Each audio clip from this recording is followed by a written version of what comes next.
Dice que a xustiza é cega. Iso significa que non pode facer distingos, que ten que ser igual para todos. Hoxe segue habendo injustizas, pero xurídicamente todos nacemos iguais ante a lei e os tribunais e as institucións teñen que garantir os nosos dereitos fundamentais. O acceso á xustiza por parte de calquera cidadán é algo moi recente e supuxo un paso de xigante na historia da humanidade. Xustiza é darlle a cada quen o que é seu.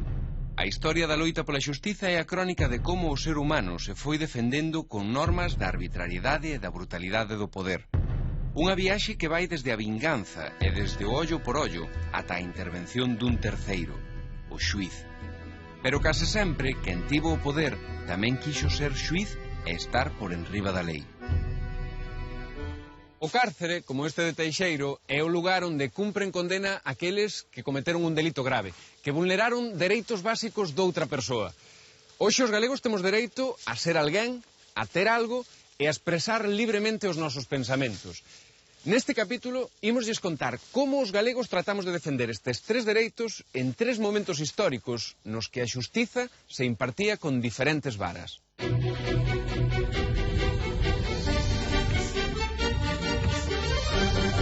Este edificio de capitanía foi sede da Real Audiencia do Reino de Galicia, creada polos reis católicos aquí na cidade da Coruña e que durante 300 anos fixo as funcións de Tribunal Superior de Xustiza. Tribunal ao que apelaban en última instancia os galegos que podían cando se sentían vítimas dunha injustiza. Pero naquela sociedade de privilexios do antigo réxime, os xuíces reais convivían con xuíces señoriais e cos eclesiásticos, nunha sociedade na que os dereitos non eran universais.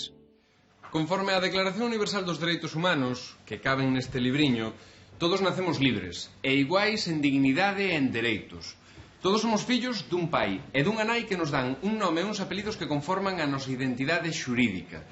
Pero non sempre os pais legais coinciden cos pais biolóxicos.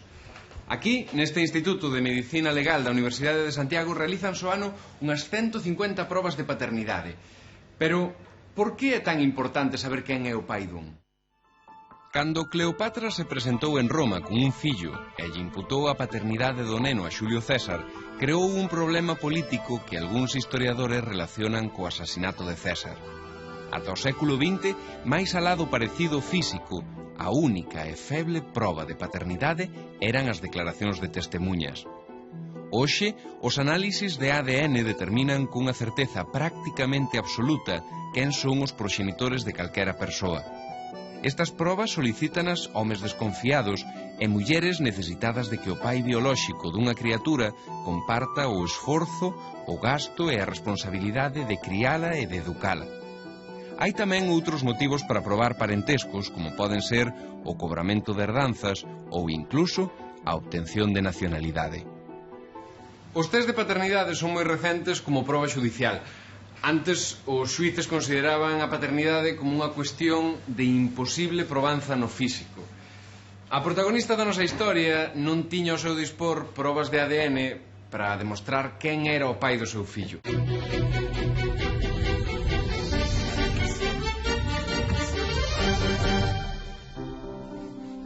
Esta é Rita Caxiao, natural da parroquia de Vilouzás, pertencente ao partido xudicial de Betanzos. Ten 24 anos e está solteira. Cando lle morreron os pais hai pouco máis dun ano, Rita entrou a traballar como criada na casa duns parentes ricos, os Núñez Baamonde, na parroquia de Mántaras. A casa dos Núñez tense por ser unha casa de virtudes cristiás, unha casa orgullosa do seu morgado, Miguel Núñez Baamonde, capitán de alarma. En unha casa así non poden consentir o que está pasando. Rita está embarazada e iso atenta contra a honra da familia. Rita sabe ben que Miguel é o pai da criatura que está agardando, pero tamén sabe que pouco pode facer para evitar que a boten da casa. Esta é a igrexa de San Salvador de Vilouzás, a parroquia de Rita Caxiao no concello de Paderne. Naquel tempo, cando unha solteira quedaba embarazada, as autoridades religiosas obrigaban a espontanearse. Isto é, a presentarse diante da autoridade e declarar espontaneamente quen era o pai da criatura. E iso foi o que fixo Rita Caxiao presentándose diante do cura desta parroquia e dicindo que o pai do seu fillo era don Miguel. O capitán de alarma Miguel Núñez Baamonde é un home respetado. persoa de renome en toda a comarca, visita o escribán do Real Correximento de Betanzos. Quere presentar unha querela criminal contra a súa curmá Rita Caxiao, criada da súa casa ata hai poucos días. O motivo é que Rita presentouse ante o correxidor da cidade declarando que don Miguel era o pai da criatura que levaba no ventre. O capitán nega toda a relación carnal coa que fora a súa criada e considérase calumniado. Manifesta que a súa honra e boa reputación quedaron danadas e un home do seu rango non pode permitilo. Estamos en Mántaras, no concello de Irixoa, de onde era veciño o noso ofendido capitán. Naquel tempo, o que fixo Rita Caxiao non era o normal. O normal era que unha muller solteira que quedaba embarazada dun fidalgo ou dun eclesiástico, convencida con ameazas ou con cartos, lle atribuíse a paternidade a calquera descoñecido que supostamente a violara, ou a un carpinteiro ou un canteiro que pasaba pola parroquia. Diante do escribán do Real Correximento de Betanzos, Rita trata de contar as cousas tal como sucederon na casa dos Núñez de Baamonde. No ano que botou servindo ali, traballou en todo o que lle mandaron, como debía de facer unha criada. Rita recoñece que mediante palabras e promesas de matrimonio se deixou convencer polo seu curmán, Miguel Núñez, para que tivese trato carnal con el. Baixo xuramento, Rita afirma que non tivo relación con ningún outro home máis ca con don Miguel. Como resultado deses encontros, repetidos en varias ocasións, quedou encinta. Sen ningunha dúbida, don Miguel é o pai da criatura que vai vir ao mundo. Rita non entendía como dicir a verdade podía ser un delicto. Aquí, no Arquivo Municipal de Betanzos, gárdase a acta da querela que en 1811 lle presentou o capitán de alarma Miguel Núñez a Rita Caxiao por afirmar que el era o autor do seu preñazo. Na páxina 3 desta querela está a declaración dela que di no haber tenido ninguna otra comunicación con hombre alguno más que con dicho don Miguel. E na páxina 11 está a resposta do representante de Miguel Núñez, que di: vaya, yo no sé cómo dicha mozuela mal aconsejada y peor dirigida tiene el arrojo de salir por donde sale. O representante de don Miguel explica quen é realmente Rita Caxiao. Unha tunanta, lixeira de cascos, vagamunda de profesión, lidiá e ociosa por destino, amante dos homes e doutras cousas por instinto. Nos meses que estivo na casa do pai de don Miguel non foi posible termar de semellante coqueta que non deixou de ir a festas, feiras e mercados.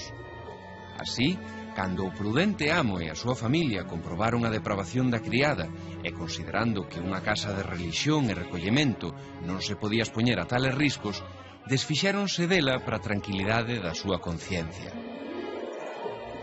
Pero as acusacións do representante non quedan aí. Asegura que ao pouco de votala, a baixa catadura moral da moza Rita levouna a prostituirse quedando embarazada. A conclusión é que a unha muller así non hai quen lle poida crer. Ata hai pouco, cando unha muller solteira quedaba embarazada, o autor da preñez non contraía deber ningún. Toda a responsabilidade e o escarnio social recaían na muller. Nesta casa de Cova de Tribes, a comezos do século XX, vivía un cacique local, o que era coñecido como o Lobo de Queixa. Nunca casou, pero os vellos recórdano pola cantidade de fillos que tivo con mulleres da comarca.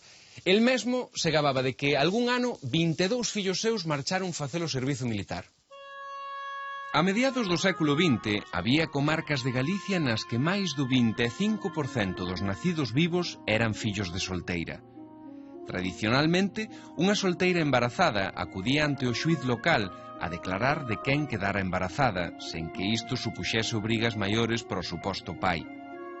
A partir de Carlos III, esa declaración da embarazada solteira deixa de ter validez, a non ser que o pai recoñecese ser o proxenitor ou que existisen indicios suficientes para atribuirlle a paternidade. Cousa que moi poucas veces sucedía. O habitual era que un veciño sen demasiados recursos nin reparos recoñecese como propio o fillo doutro despois de chegar a un acordo económico co pai verdadeiro, que nos máis dos casos era unha persoa privilexiada. Houbo excepcións, pero non foi o caso da nosa protagonista.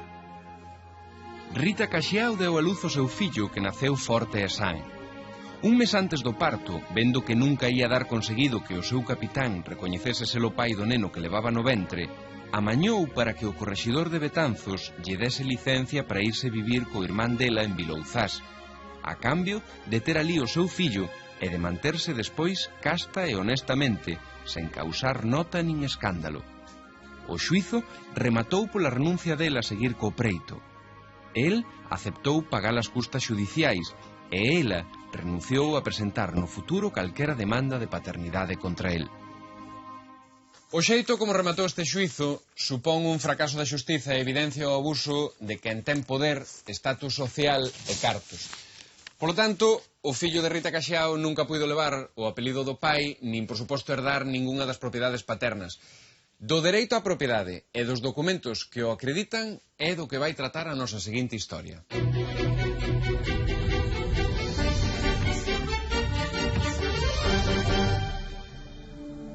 Desde sempre en Galicia a propiedade, máis ca un dereito, é o que define a nosa condición humana. Somos o que temos. Mellor dito, somos os ferrados de terra que posuímos.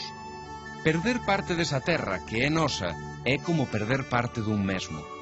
Por iso, non é de extrañar que a propiedade da terra en Galicia dese pé a tantas liortas e litixos.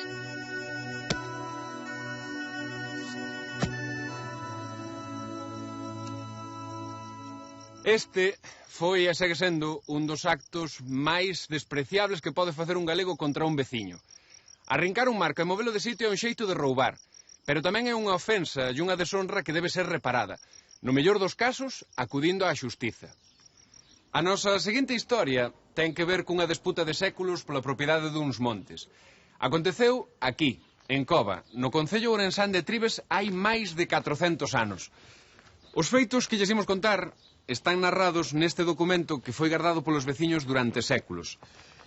Esta carta de privilexios de Santa María de Cova foi outorgada polo rei Felipe II en 1584 e confirmada por Fernando VII en 1814. As cartas de poboación ou de privilexios comezaron a outorgalas os reis no período da Reconquista para ir asentando poboación nos territorios recuperados a cambio de someterse ao monarca e de pagarlle impostos á facenda real. Ata hai pouco, estas reixas eran de ferro, porque aquí estivo o cárcere de Cova. O rei Felipe II outorgoulle a esta vila institucións de xustiza e de goberno, pero que foi o que aconteceu para que Felipe II tivese que mandar un xuiz e un escribano real aquí en 1584? Pedro Yáñez e Bartolomé Pérez están subindo o seu gando á serra. Pero nesta ocasión o gando espántase como se ventase os lobos que andan polo monte. O que ventan as vacas é un fatado de homes agochado entre as xestas. Con moito traballo, Pedro e Bartolomé conseguen chegar ao punto onde tiñan pensado deixar as vacas. Pero ali, os veciños de Casteligo, Bidueiro e Chao estános agardando para darlles un escarmento. Están mandados polos homes do conde de Lemos, un nobre que leva anos disputándolle estes pastos ao mosteiro de Sobrado de Trives. Pola superioridade numérica, os atacantes apenas atopan resistencia e conseguen rapidamente o seu obxectivo. Marchan cun botín de 14 vacas. As campás desta igrexa de Cova chamaron a reunión aos veciños á caída do sol daquel día de maio de 1567. A indignación era enorme. Coa chegada da noite, a reunión trasladouse á taberna, e ali os máis novos clamaban vinganza, pero os máis vellos só pedían xustiza. Na taberna de Pero Estévez os ánimos están demasiado soliviantados. Os veciños están queixosos porque o mosteiro de San Paio de Antealtares de Santiago, propietario de todas as terras de Cova, non as defende como debera. Se eles non poden levar o gando á serra, non lle poderán pagar a renda ao mosteiro, nin lles quedará nada para vivir. Os mozos máis arroutados queren vinganza inmediata, pero os máis vellos apelan a un documento do 1297 que fixaba os límites do termo de Cova. Finalmente, deciden solicitarlle ao Xustiza de Trives a revisión e confirmación dos marcos. Á comprobación terán que asistir tamén os foreiros do conde dos lugares veciños de queixa. Como desde hai séculos, os límites dos montes de Cova seguen hoxe fixados por penedos como a este. Cada un destes penedos ten o seu nome. Esta é a pena das Veigas. Ten tamén un C de cova e unhas cruces como marcas identificativas. Pero antes de conseguir esta división definitiva, en 1584, os veciños de Cova aínda tiveron que gañar algunha que outra batalla. Os veciños de Casteligo volveron co seu gando e o roubado á serra de Cova. O bacharel Bartolomé López, xustiza de Tribes, encabeza a comitiva de Cova. Intenta chegar ao punto onde está o marco de división, pero os veciños de Casteligo saenlles ao paso e non lles permiten seguir avanzando. Din que aquelas terras nas que están xa pertencen a Queixa. O xustiza, ao ver como se poñen as cousas, decide que é mellor retirarse. Nesta ocasión, os veciños de Cova levan a lección aprendida. Os enviados do conde, vendo que levan as de perder, optan por fuxir abandonando o gando no monte. Agora serán eles os que terán que negociar un rescate se queren recuperar as súas reses.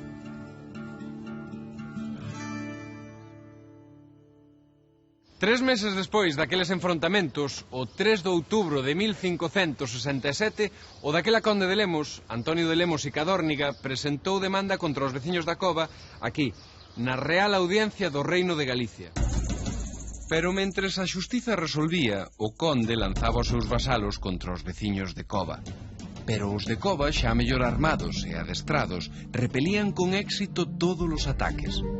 Os enfrontamentos e os preitos medraron ata que o conflicto chegou a oídos de Felipe II, que decidiu tomar cartas no asunto.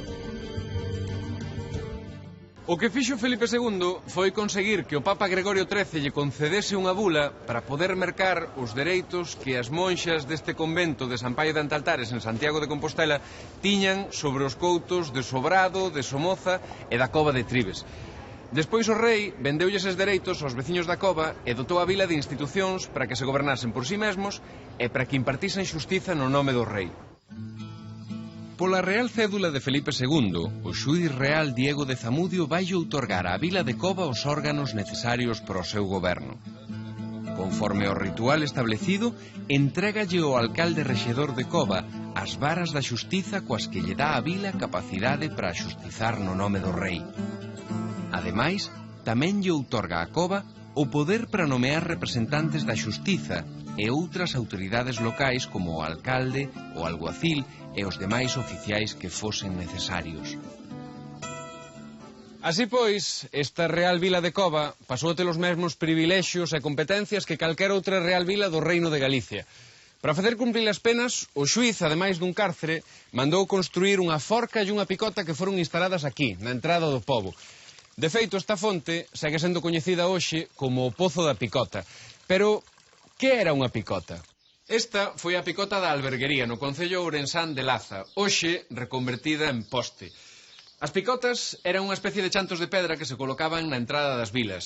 Alí atábanse os condenados para que sufrisen o escarnio de todo o pobo e tamén se colocaban nelas as cabezas dos axustizados. Ademais da posibilidade de coñecer a súa historia, o máis importante que lles deixou aos veciños de Cova aquela real cédula de Felipe II foi que nela quedaron fixados para sempre os límites dos seus montes comunais. Hoxe, aquí nesta terra que os seus antepasados defenderon con sangue, segue facendo libremente o gando desta explotación en extensivo e ecolóxica que chega ata a cabeza de Manzaneda. Na nosa primeira historia, coñecíamos a unha muller disposta a loitar polo dereito á identidade do seu fillo. Despois vimos como os veciños de Cova loitaron polo dereito á propiedade dos seus montes comunais, que hoxe chegan ata aquí, ata o alto de Manzaneda. Hoxe Manzaneda é coñecida por ser estación de esquí e porque aquí están situadas as antenas e repetidores de radio e televisión que retransmiten múltiples mensaxes. Esas mensaxes circulan amparadas polo dereito á liberdade de expresión e de pensamento. Ese é un dereito relativamente recente polo que loitou o protagonista da nosa seguinte historia.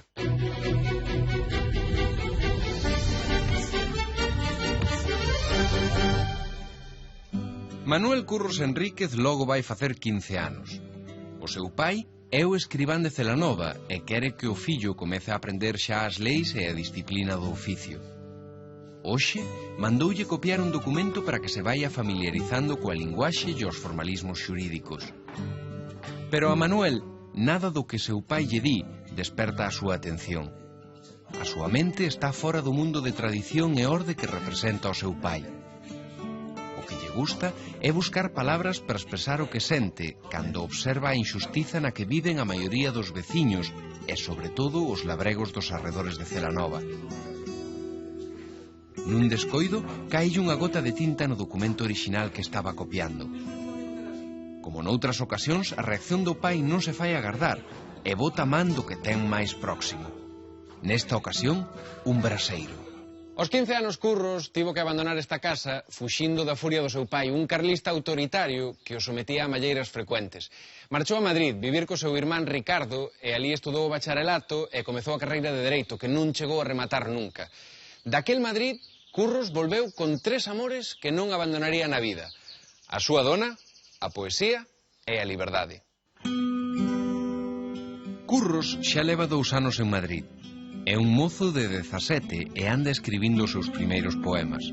Aqueles primeiros versos nacen do sentimento de liberdade que experimenta despois de romper co autoritarismo paterno. Sente que se aveciña o tempo dos espíritus libres. En setembro dese mesmo ano, 1868, triunfa en Cádiz a Revolución Liberal, coñecida como a Gloriosa, que supuxo o desterro da raíña Isabel II e o inicio do denominado sexenio democrático ou revolucionario. Cando se aproba a Constitución do 1869, moitos intelectuais, políticos e cidadáns senten que chegou o momento de exixir o respecto polos dereitos individuais, como a liberdade de expresión ou a liberdade de culto. Curros xa tiña daquela moi claro que a liberdade, o avance social e o progreso eran o único camiño que podía seguir o ser humano para atopar a redención. Pero as forzas reaccionarias, e especialmente o clero, non se ían render tan facilmente. Curros regresou a Ourense aos 27 anos en 1878 para traballar como funcionario de Facenda. Un ano antes gañara un certame literario nesta cidade co poema A Virxe do Cristal. Aquel premio levouno a tomar unha decisión irrevocable: ser poeta galego. E Curros puxos a escribir Aires da miña terra. A primeira edición de Aires da miña terra agárdase na Real Academia Galega que Curros axudou a crear. Este libro publicouse en 1880 coa autorización do Goberno Civil e cunha subvención da Deputación. Claro que daquela a Deputación non era a que máis mandaba na provincia. Nunha época na que a independencia do Poder Xudicial era impensable, é de lei dicir que tanto o proceso como a sentenza condenatoria contra Curros saíron en realidade deste pazo episcopal. Cesario Rodríguez é bispo de Ourense, cabaleiro da Gran Cruz de Isabel a Católica e senador do Reino. Hai pouco que chegou ás súas mans un exemplar do libro Aires da miña terra. No dictame que lles encargou a 3 teólogos de notoria ciencia, conclúese que o libro contén proposicións heréticas, blasfemas, escandalosas e algunhas outras que merecen outra censura. O bispo non especifica a que outra censura se refire, pero está claro que só pode falar da censura da xustiza. Non dubida en empregar todo o seu poder. Reproba e condena o citado libro e prohíbelles a todos os fiéis da diocese a súa lectura e posesión.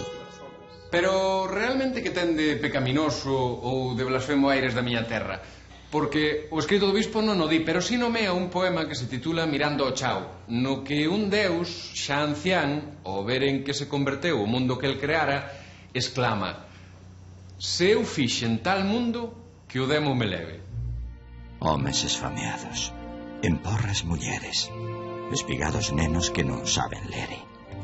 En fin, tantas cousas que non deben verse, que Dios arrepiado e as cruces facéndose, coñecida a causa de que o inferno medre, meteuse na gloria dicindo entre dentes: se eu fixen tal mundo que o demo me leve.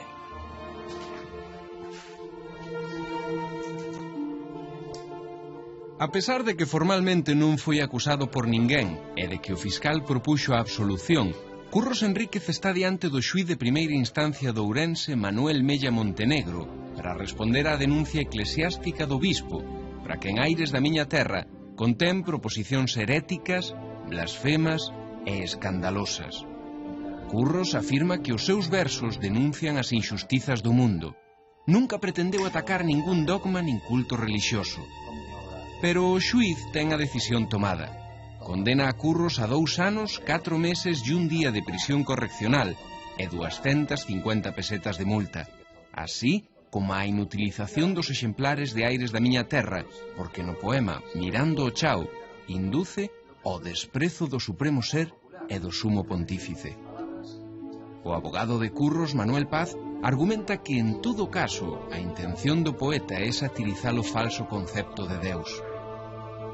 Na sentenza, o xuíz non especifica por que frases ou palabras concretas se condena a Curros, polo que deixa o poeta nunha situación de total indefensión. Aquí, na Rúa San Domingos, estaba a audiencia de Ourense cando o xuíz Mella condenou a Curros. Aquela sentenza non foi máis ca unha fraude legal para castigar a Curros pola súa valentía ao denunciar que a xerarquía da Iglesia Católica acumulaba riquezas mentres que a maioría dos fiéis vivían na miseria. Iso sí, coa promesa da gloria eterna. As persecucións por motivos relixiosos foron unha constante na historia de España ata hai ben pouco. A Igrexa sempre tratou de utilizar a lei para blindarse fronte ás críticas dos que non compartiron os seus dogmas. Cando condenaron a Curros, estaba vixente este Código Penal de 1870 que no seu artigo 240, apartado terceiro, di: incurrirán en las penas de prisión correccional en sus grados medio y máximo y multa de 250 a 2.500 pesetas el que escarneciere públicamente alguno de los dogmas o ceremonias de cualquiera religión que tenga prosélitos en España. Con esta lei na man, que podía facer Curros para demostrar que el só quería denunciar o comportamento da xerarquía eclesiástica e non atacar ningún dogma da religión católica? O poeta enfróntase a un momento crucial da súa vida, o xuízo de apelación que se vai celebrar na Audiencia da Coruña. Curros é un home loitador e firme seguidor dos postulados liberais. Nesta ocasión vai ter a axuda inestimable do seu abogado e amigo Luciano Puga, que é quen o vai defender. O abogado é optimista. Está convencido de que a lei lle vai ter que dar a razón a Curros e, ademais, confía nos argumentos que vai expoñer ante o tribunal. O 11 de marzo de 1881, a Audiencia da Coruña, como Tribunal de Apelación, escoitou os argumentos do abogado de Curros. Aquel xuízo é famoso pola defensa que Luciano Puga fixo da obra de Curros e do que deben significar as liberdades de opinión e de expresión. Luciano Puga empeza a defensa de Curros na Audiencia da Coruña con preguntas como esta. O que se xulga é se Curros pecou ou se cometeu un delicto. Porque se pecou, só pode determinalo a Igrexa, pero a comisión dun delito só pode determinalo un tribunal de xustiza. Tamén se pregunta como é posible que unha insinuación da autoridade eclesiástica poida converter en delicto o que ata ese momento era inofensivo para a xustiza. Pero o abogado de Curros vai máis aló.